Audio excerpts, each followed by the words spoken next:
جی السلام علیکم ورحمۃ اللہ وبرکاتہ۔ الحمد للہ وکفیٰ وسلام علی عبادہ الذین اصطفیٰ، اما بعد فاعوذ باللہ من الشیطان الرجیم، بسم اللہ الرحمن الرحیم۔ لن ینال اللہ لحومها ولا دماؤها ولکن ینالہ التقوی منکم۔ میرے محترم بھائی اور دوستو، عزیزو، بچوں، بچیوں، اللہ تعالیٰ کی طرف سے اس عید کے موقع پر ہمیں قربانی کا حکم دیا گیا ہے۔ سنت، میرے نبی نے فرمایا سنت ابی ابراہیم، میرے نبی کی، میرے باپ کی سنت ابراہیم علیہ السلام۔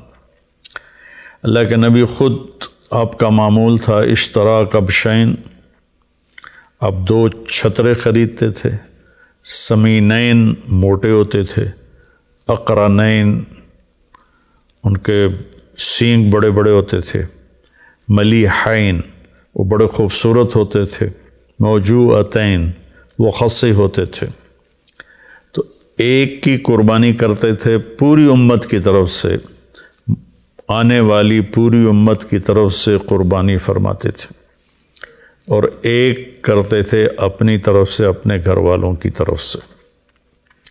ساری زندگی آپ نے 2 جانور ذبح کیے، لیکن جس سال آپ نے حج کیا تو آپ نے 100 اونٹ آپ کی طرف سے ذبح کیے گئے، 63 اونٹ آپ نے اپنے ہاتھ سے ذبح کیے، اور 37 اونٹ حضرت علی رضی اللہ تعالیٰ عنہ علیہ الصلاۃ والسلام انہوں نے آپ کی طرف سے ذبح کیے، اور آپ نے فرمایا سب لے جاؤ، اور اہل مینا جو آئے وہ اس میں سے لے جائے، پکائے کھائے۔ تو چونکہ آپ کی عمر 63 برس تھی تو آپ نے 63 اونٹ ذبح کیے۔ ایک اونٹ میں 7 حصے ہوتے ہیں، ایک اونٹ 7 انسانوں کی طرف سے ہوتا ہے۔ تو 63 اونٹ آپ نے ذبح کیے تو کتنے 100 حصے بن گئے، جو آپ نے خود کھڑے ہو کر ایسے نحر ایسے کر کے برچھا مارنے کو کہتے ہیں۔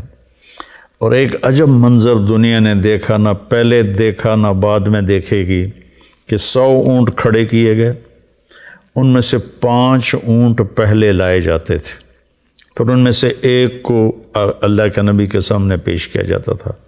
تو اونٹ ایک دوسرے کو کاٹ رہے تھے کہ پہلے میں چلا جاؤں۔ ادھر ہم کتنی مشکل سے گراتے ہیں جانور، اور وہ باں باں کرتا ہے، لیکن اللہ کے محبوب صلی اللہ علیہ وسلم کے ہاتھوں ذبح ہونے میں وہ سبقت لے جا رہے تھے، بازی لے جا رہے تھے، اور آپس میں لڑ رہے تھے۔ ہر اونٹ کی تمنا تھی کہ میں پہلے ذبح ہو جاؤں، اور اس کے بعد 37 اونٹ حضرت علی علیہ السلام نے ذبح فرمائے، اور پھر آپ نے فرمایا کہ ان اونٹوں کا جو گوشت بنائے گا اس کو مزدوری گوشت میں سے نہ دی جائے، میں الگ سے دوں گا۔ اور پھر اپنے گھر والوں کی طرف سے آپ نے گائے ذبح کی، اور پھر اس کا حضرت علی سے فرمایا کہ کوئی گوشت کے ٹکڑے لو اور دیگ میں ڈالو۔ تو اس کے بعد پھر آپ نے سر کے بال منڈائے، ناخن کٹوائے، مونچھوں کے بال کٹوائے، اور پھر اس کے بعد آپ نے غسل فرمایا، کپڑے بدلے، حضرت عائشہ نے آپ کو خوشبو لگائی۔ اس کے بعد آپ نے انتظار کیا، جب وہ پہلی دیگ جو چڑھی تھی جب وہ تیار ہو گئی تو پھر آپ نے اس میں سے گوشت، آپ اور علی رضی اللہ تعالیٰ عنہ ایک ہی برتن میں کھا رہے تھے، اور پھر آپ نے اس کا شوربہ بھی پیا، اور اس کے بعد پھر آپ اپنی اونٹنی قصواء پر اسامہ بن زید کو پیچھے بٹھایا، اور آپ طواف زیارت کے لیے تشریف لے گئے۔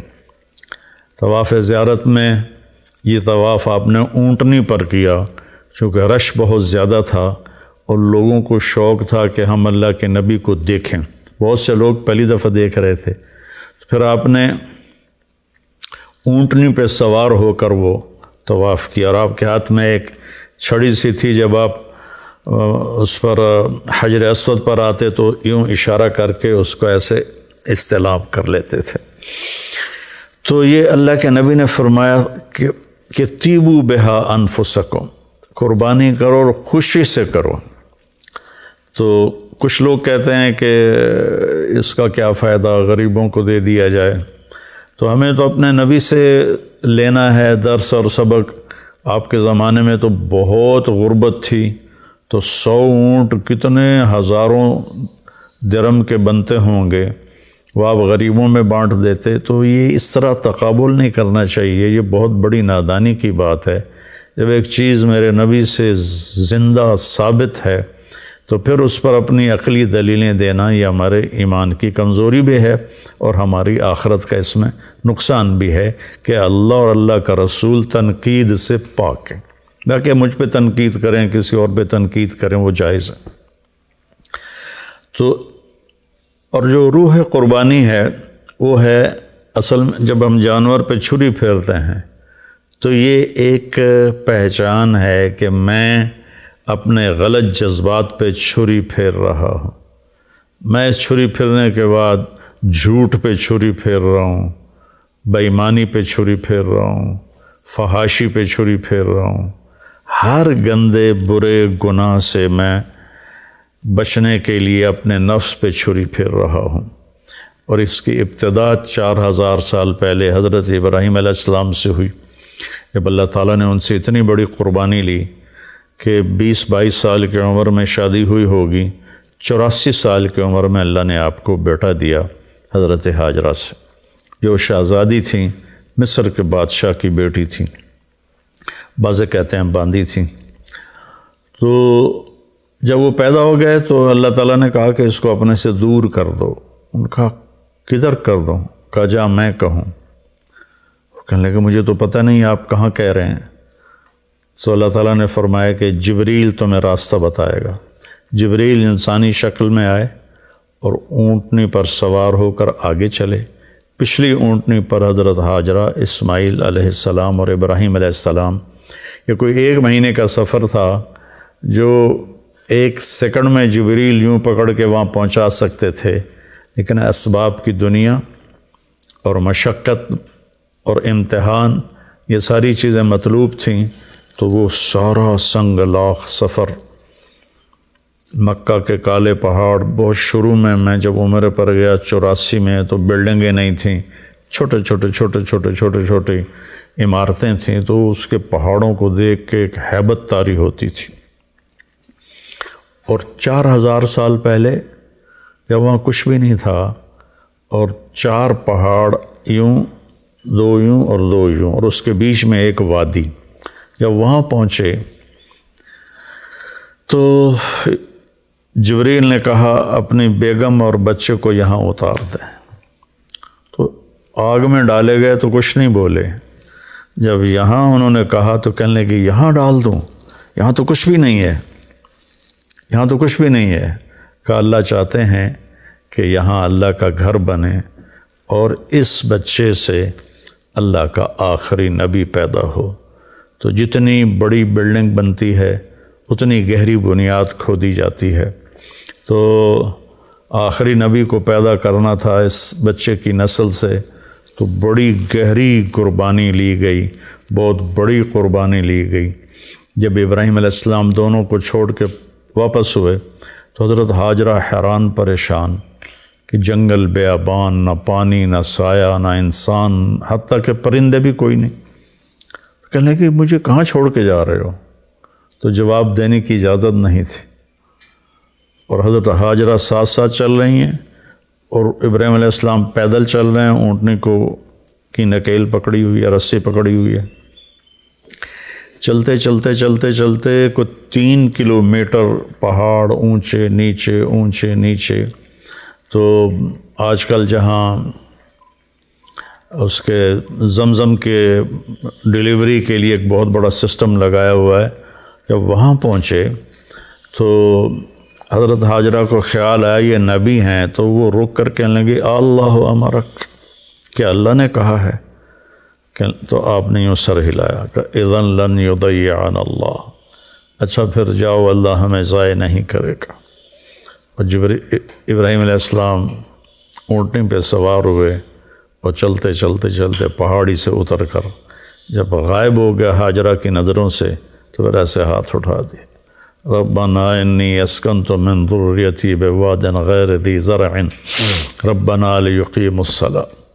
آگ میں ڈلے تو کوئی دعا نہیں کی، لیکن وہاں اتنا ہولناک منظر تھا آگ سے بھی زیادہ کہ دعا کی، یا اللہ میرا بچہ، میری بیگم کہاں چھوڑ کے جا رہا ہوں، اب تیرے سپرد ہے۔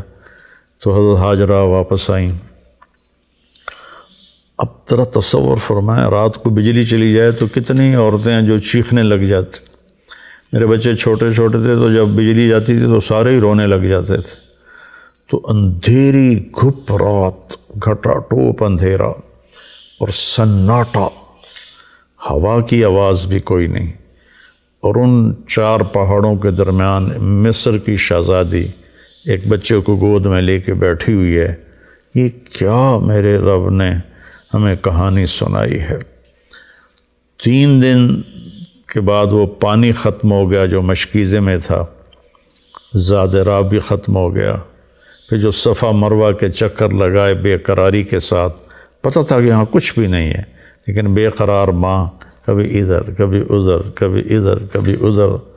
تو اللہ کا شکر ہے کہ 7ویں چکر پہ وہ تھک کے گر گئیں، اور وہ ان کو یہ ہو گیا کہ میں یہاں مر جاؤں، میرا بیٹا وہاں مر جائے، میں بچے کو مرتا تڑپتا دیکھ نہیں سکتی، تو ایسے نڈھال ہو کے گر گئیں۔ اگر وہ کوئی اور چکر ابھی تو 7 چکر ہمارے لیے مشکل ہوتے ہیں، تو اگر کوئی اور چکر لگا لیتی تو کتنا مشکل ہوتا۔ تو ایسے انہوں نے اپنے بچے کو دیکھا کہ مر گیا یا زندہ ہے، تو وہاں ایک آدمی نظر آیا، تو ایک دم ماں کے اندر ایک جان پیدا ہوئی اور وہ بھاگیں۔ آگے گئیں تو بندہ غائب تھا، وہ جبریل تھے انسانی شکل میں۔ انہوں نے آ کر ایسے پر مارا اور حضرت اسماعیل کی ایڑیوں سے چشمہ ابل کے باہر نکل آیا۔ زمزم کا کنویں کو 4000 سال ہو گئے ہیں، آج تک اس کا سورس کیا ہے، یہ پانی کہاں سے آ رہا ہے، آج تک کسی کو معلوم نہیں ہے۔ اور ابھی تو بہت بڑی ٹیکنالوجی ہے، انہوں نے بڑے بڑے جیولوجسٹ بلا کر اس کے سورس کو طائف تک ڈھونڈا، کہیں بھی نہیں ملا۔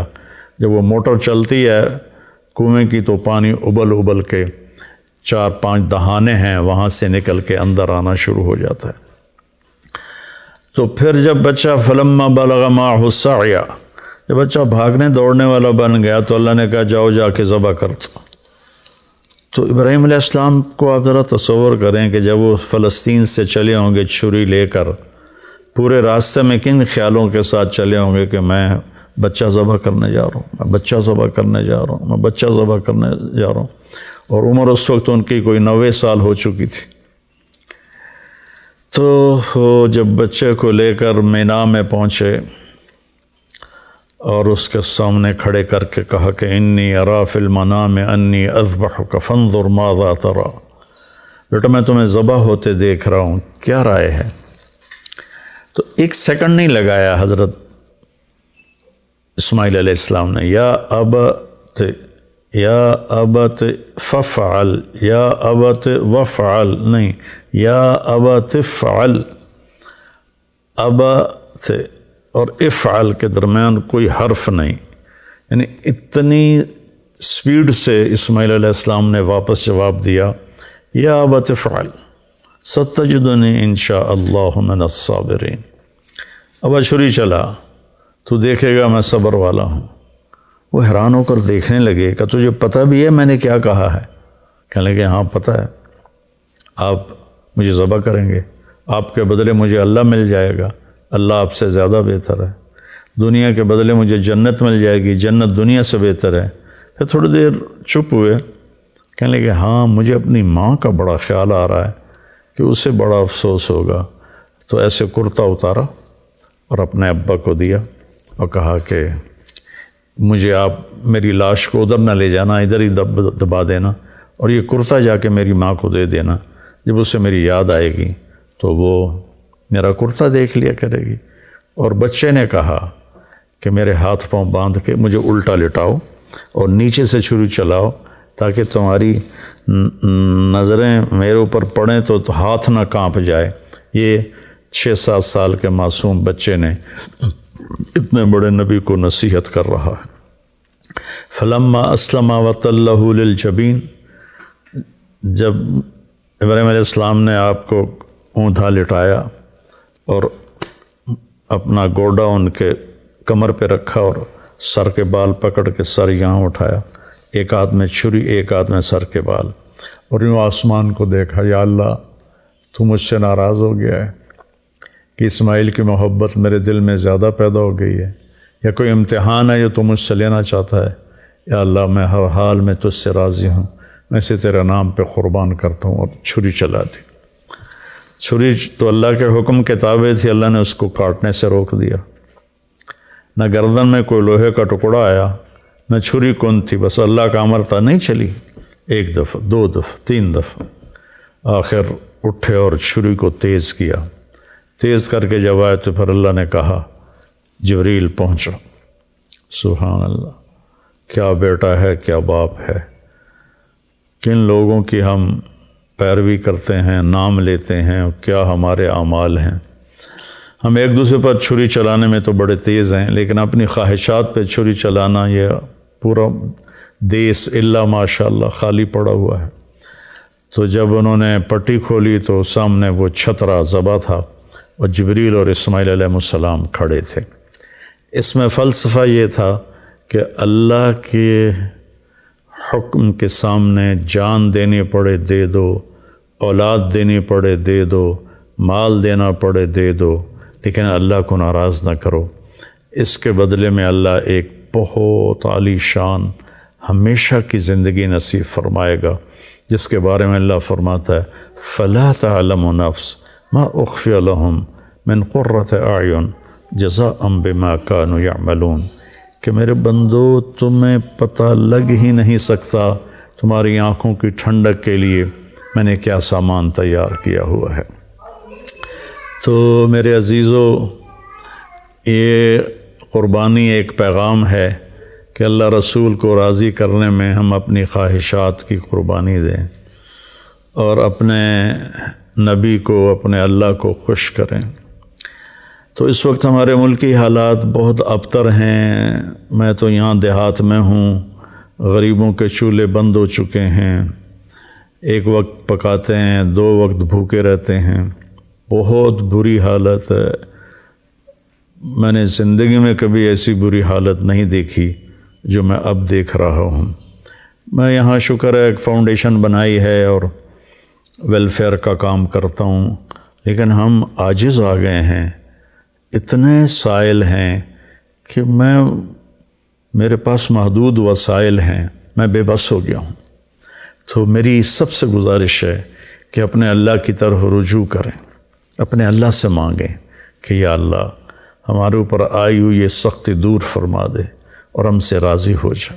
جن گناہوں کی وجہ سے یا اللہ تو ناراض ہوا اور میرا دیس ایک جنگل بن گیا، یا اللہ تو ہم سب کے وہ گناہ معاف فرما۔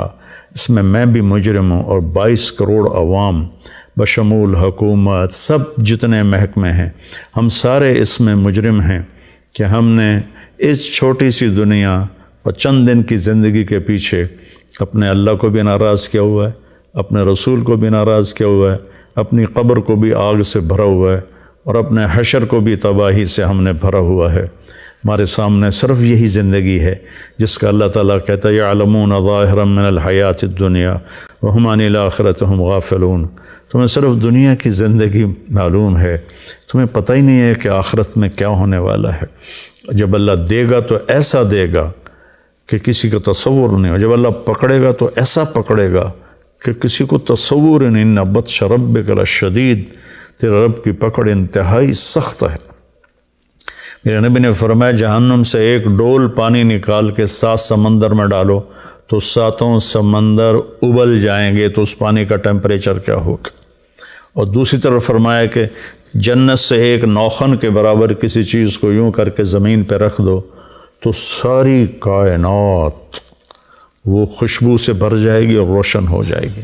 تو دینا بھی بڑے اعلیٰ طریقے کا ہے، پکڑنا بھی اس کا بہت خوفناک ہے۔ بھائیو، ہر آدمی اپنے نفس کو اپنے آپ کو جانتا ہے کہ وہ صحیح کر رہا ہے یا غلط کر رہا ہے۔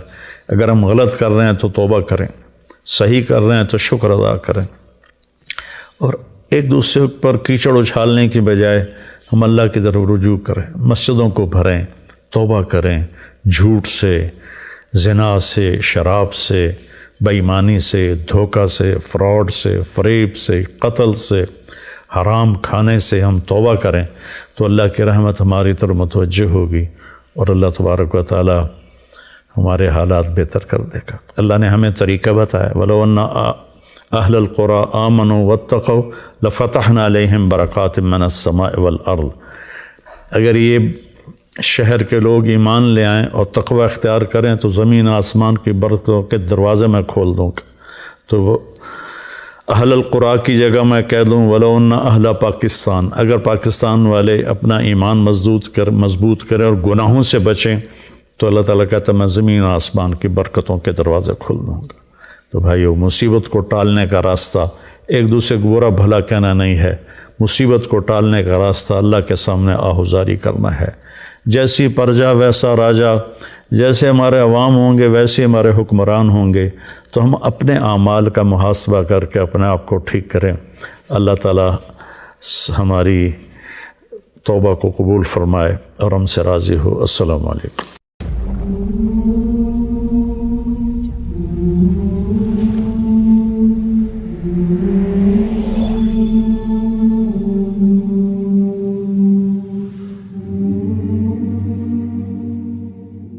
جی السلام علیکم ورحمۃ اللہ وبرکاتہ۔ الحمد للہ وکفیٰ وسلام علی عبادہ الذین اصطفیٰ، اما بعد، فاعوذ باللہ من الشیطان الرجیم، بسم اللہ الرحمن الرحیم۔ لن ینال اللہ لحومها ولا دماؤها ولکن ینالہ التقوی منکم۔ میرے محترم بھائی اور دوستو، عزیزو، بچوں، بچیوں، اللہ تعالیٰ کی طرف سے اس عید کے موقع پر ہمیں قربانی کا حکم دیا گیا ہے۔ سنت، میرے نبی نے فرمایا سنت ابی ابراہیم، میرے باپ کی سنت ابراہیم علیہ السلام۔ اللہ کے نبی خود، آپ کا معمول تھا اشتراک ابشین، آپ 2 چھترے خریدتے تھے، سمینین موٹے ہوتے تھے، اقرنین ان کے سینگ بڑے بڑے ہوتے تھے، ملیحین وہ بڑے خوبصورت ہوتے تھے، موجوعتین وہ خصی ہوتے تھے۔ تو ایک کی قربانی کرتے تھے پوری امت کی طرف سے، آنے والی پوری امت کی طرف سے قربانی فرماتے تھے، اور ایک کرتے تھے اپنی طرف سے، اپنے گھر والوں کی طرف سے۔ ساری زندگی آپ نے 2 جانور ذبح کیے، لیکن جس سال آپ نے حج کیا تو آپ نے 100 اونٹ آپ کی طرف سے ذبح کیے گئے، 63 اونٹ آپ نے اپنے ہاتھ سے ذبح کیے، اور 37 اونٹ حضرت علی رضی اللہ تعالیٰ عنہ علیہ الصلاۃ والسلام انہوں نے آپ کی طرف سے ذبح کیے، اور آپ نے فرمایا سب لے جاؤ، اور اہل مینا جو آئے وہ اس میں سے لے جائے، پکائے کھائے۔ تو چونکہ آپ کی عمر 63 برس تھی تو آپ نے 63 اونٹ ذبح کیے۔ ایک اونٹ میں 7 حصے ہوتے ہیں، ایک اونٹ 7 انسانوں کی طرف سے ہوتا ہے۔ تو 63 اونٹ آپ نے ذبح کیے تو کتنے 100 حصے بن گئے جو آپ نے خود کھڑے ہو کر ایسے نحر ایسے کر کے برچھا مارنے کو کہتے ہیں۔ اور ایک عجب منظر دنیا نے دیکھا، نہ پہلے دیکھا نہ بعد میں دیکھے گی، کہ 100 اونٹ کھڑے کیے گئے، ان میں سے 5 اونٹ پہلے لائے جاتے تھے، پھر ان میں سے ایک کو اللہ کے نبی کے سامنے پیش کیا جاتا تھا۔ تو اونٹ ایک دوسرے کو کاٹ رہے تھے کہ پہلے میں چلا جاؤں۔ ادھر ہم کتنی مشکل سے گراتے ہیں جانور اور وہ باں باں کرتا ہے، لیکن اللہ کے محبوب صلی اللہ علیہ وسلم کے ہاتھوں ذبح ہونے میں وہ سبقت لے جا رہے تھے، بازی لے جا رہے تھے اور آپس میں لڑ رہے تھے۔ ہر اونٹ کی تمنا تھی کہ میں پہلے ذبح ہو جاؤں، اور اس کے بعد 37 اونٹ حضرت علی علیہ السلام نے ذبح فرمائے، اور پھر آپ نے فرمایا کہ ان اونٹوں کا جو گوشت بنائے گا اس کو مزدوری گوشت میں سے نہ دی جائے، میں الگ سے دوں گا۔ اور پھر اپنے گھر والوں کی طرف سے آپ نے گائے ذبح کی، اور پھر اس کا حضرت علی سے فرمایا کہ کوئی گوشت کے ٹکڑے لو اور دیگ میں ڈالو۔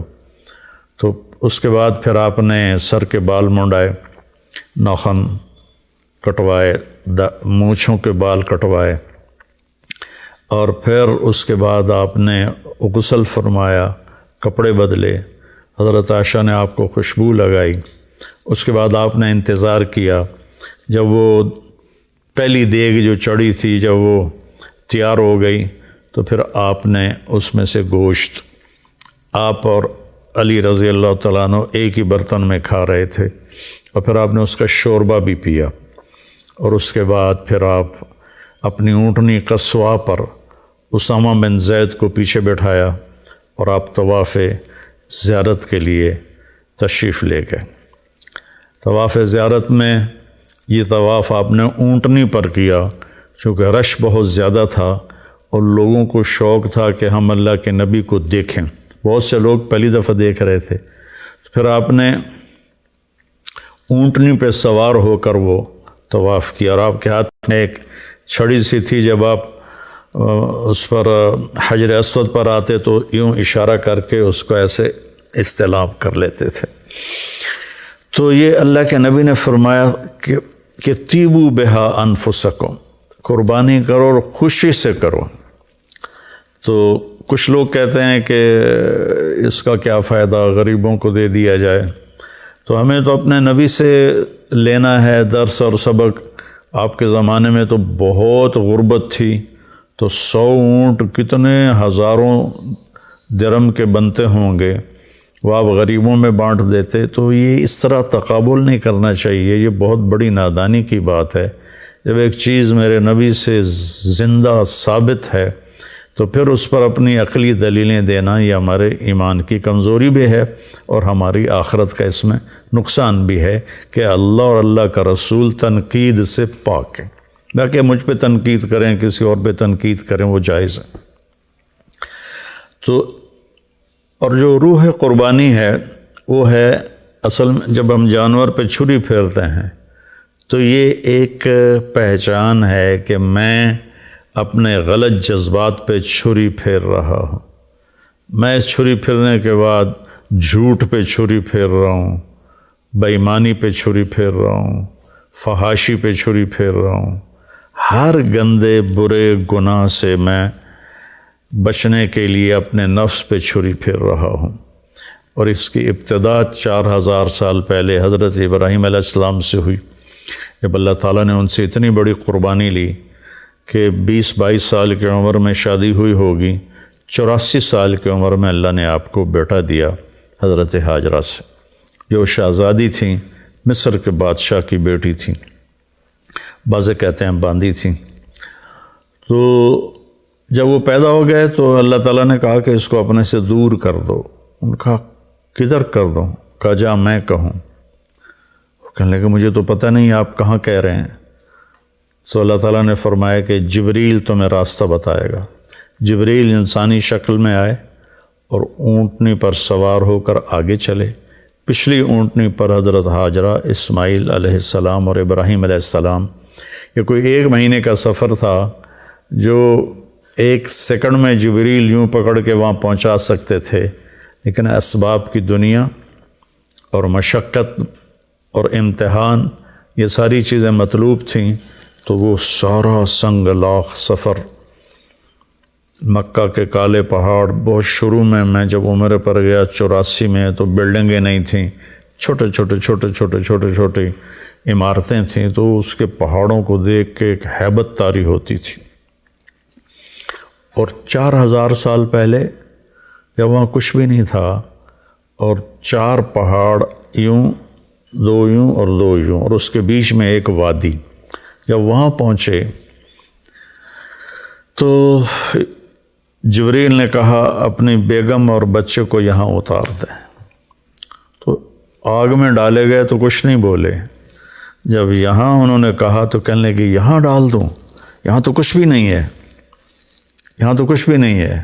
کہ اللہ چاہتے ہیں کہ یہاں اللہ کا گھر بنے اور اس بچے سے اللہ کا آخری نبی پیدا ہو، تو جتنی بڑی بلڈنگ بنتی ہے اتنی گہری بنیاد کھودی جاتی ہے، تو آخری نبی کو پیدا کرنا تھا اس بچے کی نسل سے، تو بڑی گہری قربانی لی گئی، بہت بڑی قربانی لی گئی۔ جب ابراہیم علیہ السلام دونوں کو چھوڑ کے واپس ہوئے تو حضرت ہاجرہ حیران پریشان کہ جنگل بیابان، نہ پانی، نہ سایہ، نہ انسان، حتیٰ کہ پرندے بھی کوئی نہیں۔ کہنے کہ مجھے کہاں چھوڑ کے جا رہے ہو؟ تو جواب دینے کی اجازت نہیں تھی، اور حضرت ہاجرہ ساتھ ساتھ چل رہی ہیں اور ابراہیم علیہ السلام پیدل چل رہے ہیں، اونٹنے کو کی نکیل پکڑی ہوئی ہے، رسی پکڑی ہوئی ہے۔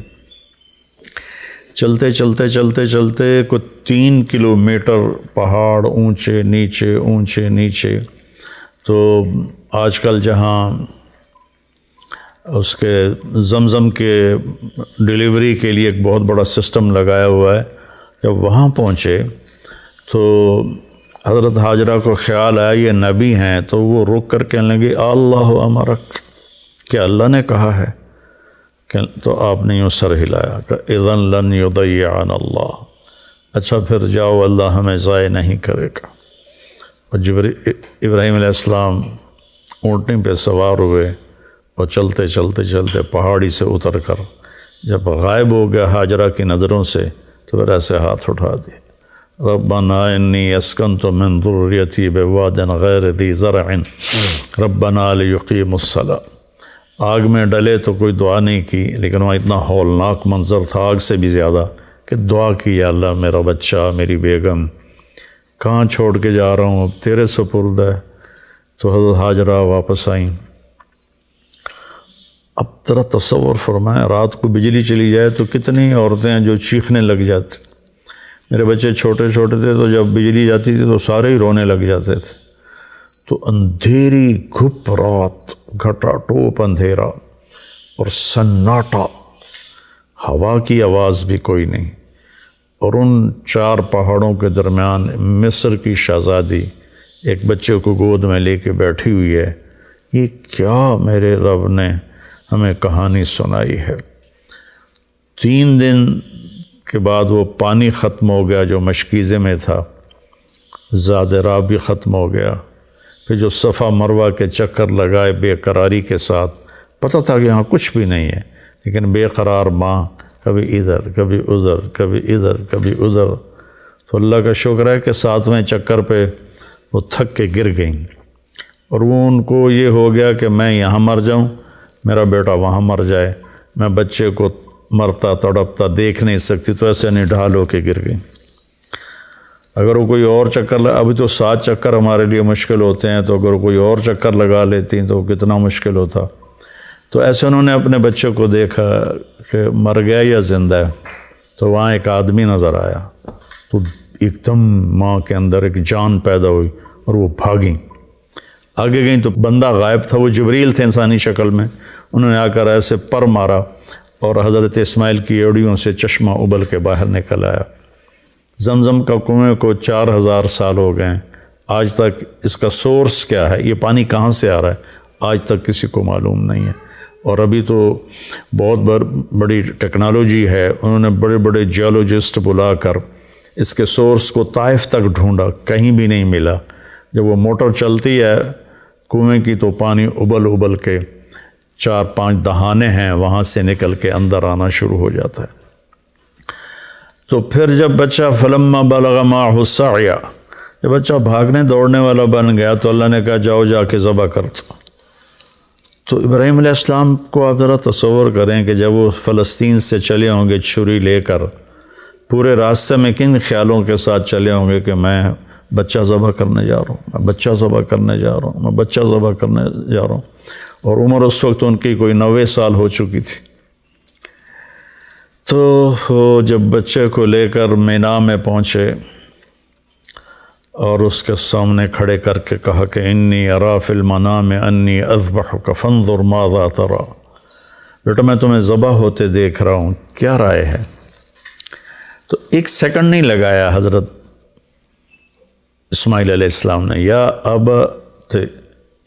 ابت ففعل، یا ابت وفعل نہیں، یا ابت فعل، ابت اور افعل کے درمیان کوئی حرف نہیں، یعنی اتنی سپیڈ سے اسماعیل علیہ السلام نے واپس جواب دیا، یا ابت افعل ستجدنی انشاء اللہ من الصابرین، ابا چھری چلا، تو دیکھے گا میں صبر والا ہوں۔ وہ حیران ہو کر دیکھنے لگے کہ تجھے پتہ بھی ہے میں نے کیا کہا ہے؟ کہنے لگے ہاں پتہ ہے، آپ مجھے ذبح کریں گے، آپ کے بدلے مجھے اللہ مل جائے گا، اللہ آپ سے زیادہ بہتر ہے، دنیا کے بدلے مجھے جنت مل جائے گی، جنت دنیا سے بہتر ہے۔ پھر تھوڑی دیر چپ ہوئے، کہنے لگے ہاں مجھے اپنی ماں کا بڑا خیال آ رہا ہے کہ اسے بڑا افسوس ہوگا، تو ایسے کرتا اتارا اور اپنے ابا کو دیا اور کہا کہ مجھے آپ میری لاش کو ادھر نہ لے جانا، ادھر ہی دبا دینا، اور یہ کرتا جا کے میری ماں کو دے دینا، جب اسے میری یاد آئے گی تو وہ میرا کرتا دیکھ لیا کرے گی۔ اور بچے نے کہا کہ میرے ہاتھ پاؤں باندھ کے مجھے الٹا لٹاؤ اور نیچے سے چھری چلاؤ تاکہ تمہاری نظریں میرے اوپر پڑیں تو ہاتھ نہ کانپ جائے۔ یہ 6-7 سال کے معصوم بچے نے اتنے بڑے نبی کو نصیحت کر رہا ہے۔ فلما اسلم وتلہ للجبین، جب ابراہیم علیہ السلام نے آپ کو اوندا لٹایا اور اپنا گوڈا ان کے کمر پہ رکھا اور سر کے بال پکڑ کے سر یہاں اٹھایا، ایک ہاتھ میں چھری ایک ہاتھ میں سر کے بال، اور یوں آسمان کو دیکھا، یا اللہ تو مجھ سے ناراض ہو گیا ہے کہ اسماعیل کی محبت میرے دل میں زیادہ پیدا ہو گئی ہے، یا کوئی امتحان ہے جو تو مجھ سے لینا چاہتا ہے؟ یا اللہ میں ہر حال میں تجھ سے راضی ہوں، میں اسے تیرے نام پہ قربان کرتا ہوں، اور چھری چلا دی۔ چھری تو اللہ کے حکم کے تابع تھی، اللہ نے اس کو کاٹنے سے روک دیا، نہ گردن میں کوئی لوہے کا ٹکڑا آیا، نہ چھری کون تھی، بس اللہ کا امر تھا، نہیں چلی، 1 دفعہ 2 دفعہ 3 دفعہ، آخر اٹھے اور چھری کو تیز کیا، تیز کر کے جب آئے تو پھر اللہ نے کہا جبریل پہنچو۔ سبحان اللہ، کیا بیٹا ہے، کیا باپ ہے، کن لوگوں کی ہم پیروی کرتے ہیں، نام لیتے ہیں، کیا ہمارے اعمال ہیں۔ ہم ایک دوسرے پر چھری چلانے میں تو بڑے تیز ہیں، لیکن اپنی خواہشات پہ چھری چلانا، یہ پورا دیس الا ماشاء اللہ خالی پڑا ہوا ہے۔ تو جب انہوں نے پٹی کھولی تو سامنے وہ چھترا ذبح تھا اور جبریل اور اسماعیل علیہ السلام کھڑے تھے۔ اس میں فلسفہ یہ تھا کہ اللہ کے حکم کے سامنے جان دینی پڑے دے دو، اولاد دینی پڑے دے دو، مال دینا پڑے دے دو، لیکن اللہ کو ناراض نہ کرو۔ اس کے بدلے میں اللہ ایک بہت عالی شان ہمیشہ کی زندگی نصیب فرمائے گا، جس کے بارے میں اللہ فرماتا ہے فَلَا تَعْلَمُ نَفْسٌ مَا أُخْفِيَ لَهُم مِّن قُرَّةِ أَعْيُنٍ جَزَاءً بِمَا كَانُوا يَعْمَلُونَ، کہ میرے بندو تمہیں پتہ لگ ہی نہیں سکتا تمہاری آنکھوں کی ٹھنڈک کے لیے میں نے کیا سامان تیار کیا ہوا ہے۔ تو میرے عزیزو، یہ قربانی ایک پیغام ہے کہ اللہ رسول کو راضی کرنے میں ہم اپنی خواہشات کی قربانی دیں اور اپنے نبی کو، اپنے اللہ کو خوش کریں۔ تو اس وقت ہمارے ملکی حالات بہت ابتر ہیں، میں تو یہاں دیہات میں ہوں، غریبوں کے چولہے بند ہو چکے ہیں، 1 وقت پکاتے ہیں، 2 وقت بھوکے رہتے ہیں، بہت بری حالت ہے۔ میں نے زندگی میں کبھی ایسی بری حالت نہیں دیکھی جو میں اب دیکھ رہا ہوں۔ میں یہاں شکر ہے ایک فاؤنڈیشن بنائی ہے اور ویلفیئر کا کام کرتا ہوں، لیکن ہم عاجز آ گئے ہیں، اتنے سائل ہیں کہ میرے پاس محدود وسائل ہیں، میں بے بس ہو گیا ہوں۔ تو میری سب سے گزارش ہے کہ اپنے اللہ کی طرف رجوع کریں، اپنے اللہ سے مانگیں کہ یا اللہ ہمارے اوپر آئی ہوئی یہ سختی دور فرما دے اور ہم سے راضی ہو جا۔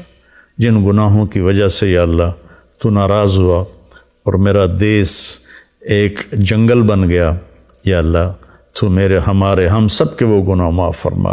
اس میں بھی مجرم ہوں اور 22 کروڑ عوام بشمول حکومت سب جتنے محکمے ہیں ہم سارے اس میں مجرم ہیں کہ ہم نے اس چھوٹی سی دنیا اور چند دن کی زندگی کے پیچھے اپنے اللہ کو بھی ناراض کیا ہوا ہے، اپنے رسول کو بھی ناراض کیا ہوا ہے، اپنی قبر کو بھی آگ سے بھرا ہوا ہے اور اپنے حشر کو بھی تباہی سے ہم نے بھرا ہوا ہے۔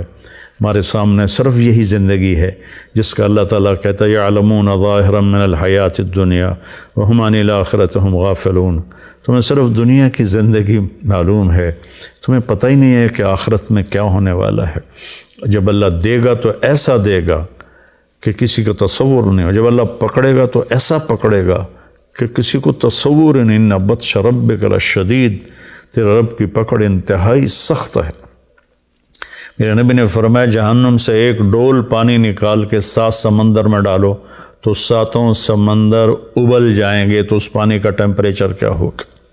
اور دوسری طرف فرمایا کہ جنت سے ایک نوخن کے برابر کسی چیز کو یوں کر کے زمین پہ رکھ دو تو ساری کائنات وہ خوشبو سے بھر جائے گی اور روشن ہو جائے گی۔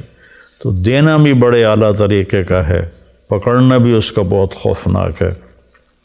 بھائیو، ہر آدمی اپنے نفس کو، اپنے آپ کو جانتا ہے کہ وہ صحیح کر رہا ہے یا غلط کر رہا ہے۔ اگر ہم غلط کر رہے ہیں تو توبہ کریں، صحیح کر رہے ہیں تو شکر ادا کریں، اور ایک دوسرے پر کیچڑ اچھالنے کی بجائے ہم اللہ کی طرف رجوع کریں، مسجدوں کو بھریں، توبہ کریں، جھوٹ سے، زنا سے، شراب سے، بے ایمانی سے، دھوکہ سے، فراڈ سے، فریب سے، قتل سے، حرام کھانے سے ہم توبہ کریں تو اللہ کی رحمت ہماری طرف متوجہ ہوگی اور اللہ تبارک و تعالی ہمارے حالات بہتر کر دے گا۔ اللہ نے ہمیں طریقہ بتایا وَلَوْ أَنَّ أَهْلَ الْقُرَىٰ آمَنُوا وَاتَّقَوْا لَفَتَحْنَا عَلَيْهِمْ بَرَكَاتٍ مِّنَ السَّمَاءِ وَالْأَرْضِ۔ اگر یہ شہر کے لوگ ایمان لے آئیں اور تقوی اختیار کریں تو زمین آسمان کی برکتوں کے دروازے میں کھول دوں گا۔ تو وہ اہل القرآ کی جگہ میں کہہ دوں وَلَوْ أَنَّ أَهْلَ پاکستان، اگر پاکستان والے اپنا ایمان مضبوط کریں اور گناہوں سے بچیں تو اللہ تعالیٰ کہتا ہے میں زمین آسمان کی برکتوں کے دروازے کھول دوں گا۔ تو بھائیو، مصیبت کو ٹالنے کا راستہ ایک دوسرے کو برا بھلا کہنا نہیں ہے، مصیبت کو ٹالنے کا راستہ اللہ کے سامنے آہوزاری کرنا ہے۔ جیسی پرجا ویسا راجا، جیسے ہمارے عوام ہوں گے ویسے ہمارے حکمران ہوں گے، تو ہم اپنے اعمال کا محاسبہ کر کے اپنے آپ کو ٹھیک کریں۔ اللہ تعالیٰ ہماری توبہ کو قبول فرمائے اور ہم سے راضی ہو۔ السلام علیکم۔